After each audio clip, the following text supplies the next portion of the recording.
As many of you know, it was announced last week that the UK will have a general election on the 4th of July. Irrespective of your views on politics, this general election will be one to keep an eye on for the avid trader. There's a direct link between politics and the economy, so it's not a big surprise that politics can have a significant impact on financial markets. But how does this happen and why?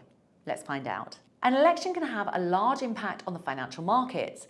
Elections can be viewed by traders as an isolated case of potential political instability and uncertainty, which can lead to greater volatility on the stock exchange. Let's analyse how the market behaved ahead of the US elections in 2016. The consensus was that Hillary Clinton would be the next president of the United States. The large majority of reputable polls gave Clinton a lead over Donald Trump, so the market was relatively calm as Trump was seen as the more unpredictable candidate. However, his win was a big surprise, which led to some significant moves as traders had to price in what his presidency may entail. A similar situation occurred in the UK's referendum on EU membership, where a largely unexpected leave vote caused a severe drop in the British pound and led to speculation that the European Union may disintegrate. Uncertainty and disbelief can lead to more rapid movements in the market. A change in government often means a change in ideology, which could mean a different approach to monetary or fiscal policy, both of which, especially the latter,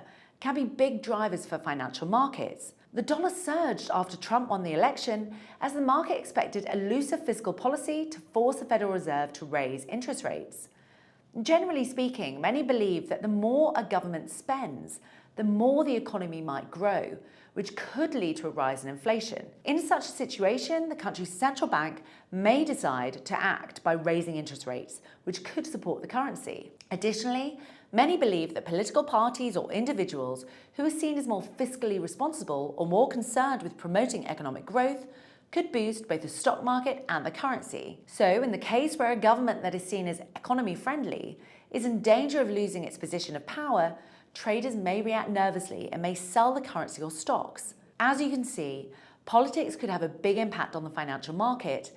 This is why it's good to follow the political scene closely, especially since we have a general election coming soon. Follow XTB to learn more about trading and investing.